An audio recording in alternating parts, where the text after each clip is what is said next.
اعوذ باللہ من الشیطان الرجیم بسم اللہ الرحمن الرحیم۔ سورہ انعام آیات نمبر 25 تا 32 میں وضاحت کہ ان میں ایسے لوگ بھی ہیں جو رسول اللہ کی بات دھیان سے سنتے ہیں، لیکن وہ گمراہی میں اتنی دور جا چکے ہیں کہ وہ سب نشانیاں دیکھ کر بھی ایمان نہیں لائیں گے۔ کفار کہتے ہیں کہ ہم مرنے کے بعد دوبارہ زندہ نہیں کیے جائیں گے، لیکن قیامت کے دن اپنی غلطی پر افسوس کریں گے۔ یہ دنیا کی زندگی تو بس کھیل تماشا ہے، پرہیزگار لوگوں کے لیے آخرت کا گھر ہی اچھا ہوگا۔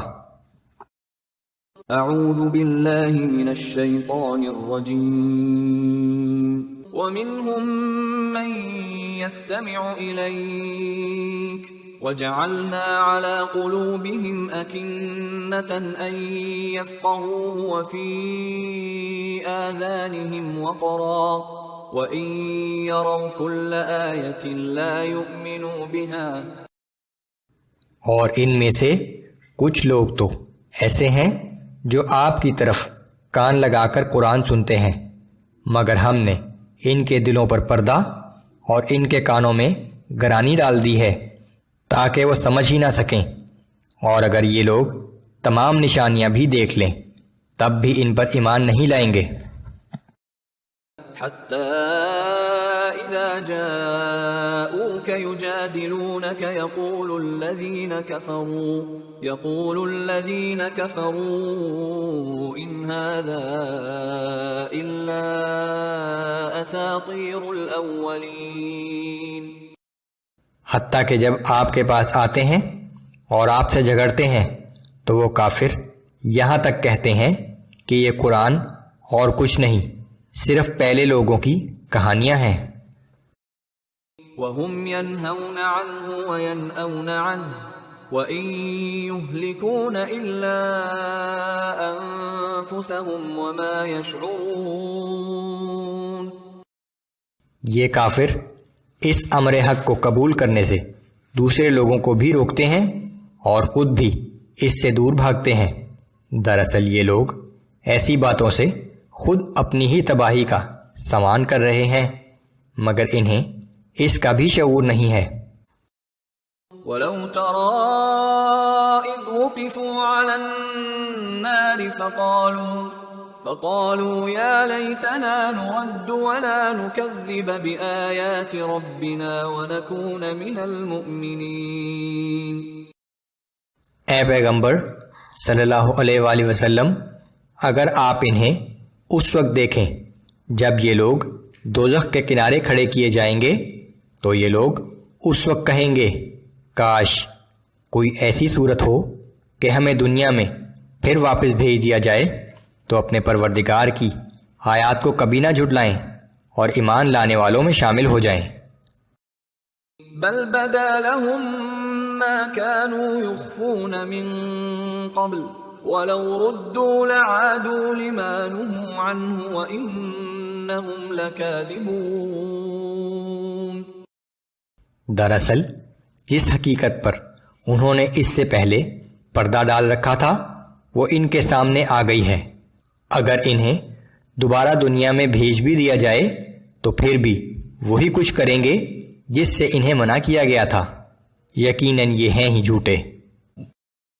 وَقَالُوا إِنْ هِيَ إِلَّا حَيَاتُنَا الدُّنْيَا وَمَا نَحْنُ بِمَبْعُوثِينَ۔ اور وہ لوگ آج یہ بھی کہتے ہیں کہ ہماری اس دنیاوی زندگی کے سوا اور کوئی زندگی نہیں ہے اور ہم دوبارہ زندہ نہیں کیے جائیں گے۔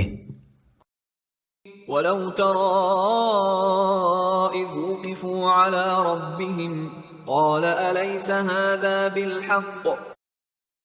اور اگر آپ وہ منظر دیکھیں جب یہ اپنے رب کے سامنے کھڑے کیے جائیں گے تو اللہ ان سے پوچھے گا کیا دوبارہ زندہ ہونا حقیقت نہیں ہے؟ قالوا بلى وربنا قال فذوقوا العذاب بما كنتم تكفرون۔ وہ جواب دیں گے کہ بے شک ہمارے رب کی قسم یہ حقیقت ہے۔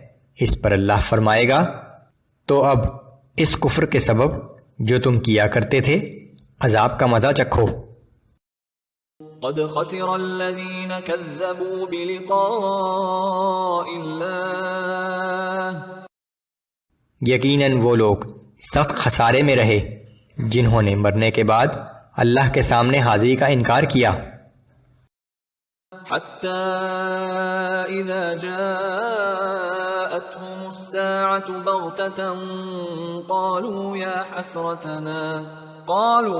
حسرتنا على ما فرطنا فيها وهم يحملون أوزارهم على ظهورهم ألا ساء ما يزرون۔ یہاں تک کہ جب اچانک قیامت آ پہنچے گی تو کہیں گے کہ ہائے افسوس اس غلطی پر جو ہم سے اس دن کے بارے میں ہوئی۔ ان کا حال یہ ہوگا کہ وہ اپنے گناہوں کا بوجھ اپنی پشت پر اٹھائے ہوئے ہوں گے۔ آگاہ ہو جاؤ، وہ بہت ہی برا بوجھ ہوگا۔ ہر شخص کی موت اس کے لیے تو قیامت ہی ہے۔ وَمَا الْحَيَاةُ الدُّنْيَا إِلَّا لَعِبٌ وَلَهْوٌ وَلَلدَّارُ الْآخِرَةُ خَيْرٌ لِّلَّذِينَ يَتَّقُونَ أَفَلَا تَعْقِلُونَ۔ دنیا کی زندگی تو بس ایک کھیل اور تماشے کے سوا کچھ نہیں، اور اللہ سے ڈرنے والوں کے لیے آخرت ہی بہترین گھر ہوگا۔ پھر کیا تم لوگ عقل سے کام نہیں لیتے؟ وہ تمام اعمال جو محض اس دنیا کی فانی زندگی کے لیے کیے جائیں، ان کی مثال کھیل تماشے کی سی ہے کہ جب تک ان میں مشغول ہیں لطف اندوز ہو رہے ہیں، جیسے ہی کھیل ختم ہوا سب کچھ جاتا رہا۔ اسی طرح صرف دنیا کے لیے کیے گئے اعمال کا فائدہ بھی صرف اس چند روزہ زندگی ہی میں حاصل رہے گا۔ البتہ وہی وقت اگر کسی ایسے عمل میں لگایا جائے جو آخرت کی زندگی میں فائدہ دے تو اس وقت اور عمل کو دوام حاصل ہو جاتا ہے، کیونکہ آخرت کی زندگی میں اس کا اجر ہمیشہ ہمیشہ ملتا رہے گا۔